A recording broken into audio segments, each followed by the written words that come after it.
Alright, I've got a quick video here for you guys. Just going to be some tips for Diablo 2 Resurrected. I'm having too much fun playing, so I'm not really going to format this too much.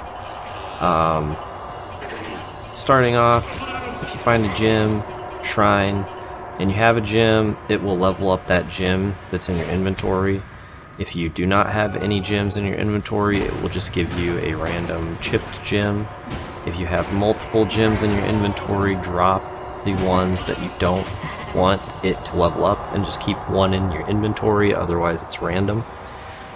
Second of all, next tip, stamina potions are really good early on in the game. Just pick them up, drink them, go nuts.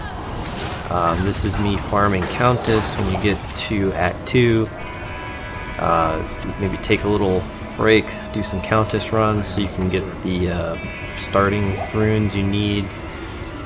Next tip, check the shop for socketed items just as you're playing for whatever socketed items you may need. I was able to get a 2-socketed staff from Akara early on in the game, not even halfway through Act 1 for about 500 gold.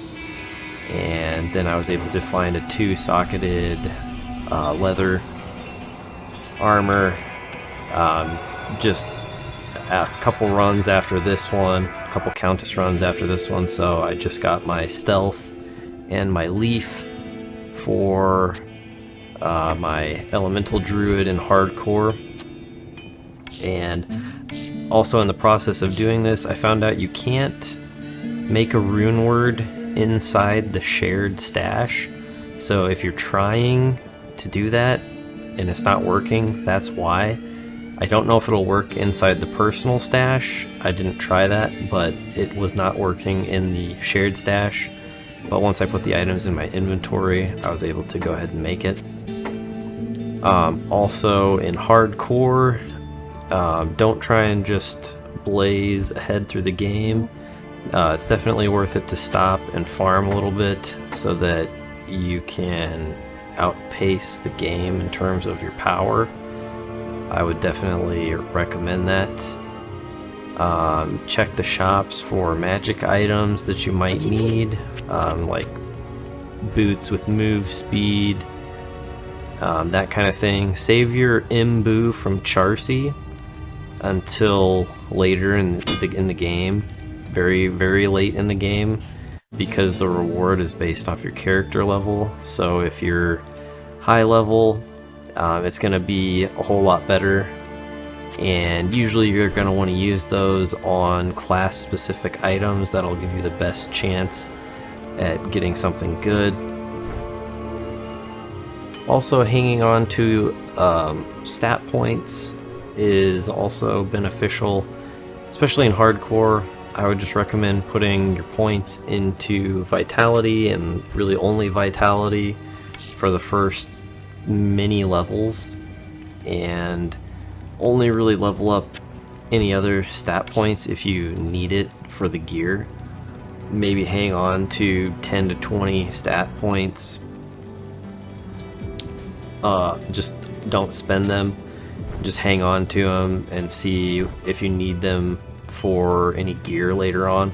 Once you kind of have an idea of what gear you're gonna need, you can go ahead and just dump the rest into vitality. That's gonna be the best bang for your buck, especially in hardcore, because if you die, then you're screwed. I also realized while playing hardcore, I should store everything in the shared stash that I don't really want to lose, such as gems and jewels, because if I die, I'm assuming everything in the personal stash will be gone, but the shared stash, I believe I'll be able to access with my other characters. Also on that note, mentioning jewels, hang on to your jewels. There's many crafting recipes later on in the game that just takes any jewel, so if you hang on to a few of them now and you get to the point where you're going to craft, you won't really need to look for any, or you'll already have some. Same thing with gems. Don't go ahead and level up all your gems right away, because there's crafting recipes that take chipped, flawed, normal, flawless, etc. Level gems. So if you already have them, again, you won't have to look for them later. You can just get right to crafting the item you want to craft. And another thing, if you're trying to get gold, there's various pieces of armor in the game that can sell up to 30, I think the most, and it's based off the act you're in and the difficulty. I think the highest level is 35,000. It goes up in increments of 5,000. So certain pieces of armor you can pick up to sell for tons of gold. So if you need the gold to resurrect your mercenary, this is a good way to get it quickly. It's a lot easier now with the auto gold pickup, but still there may be instances where you need a lot of gold. Also, Act 2 mercenaries are going to be your best bet. And alright, that's going to wrap this up, guys. Thanks for listening, and remember to give them the D.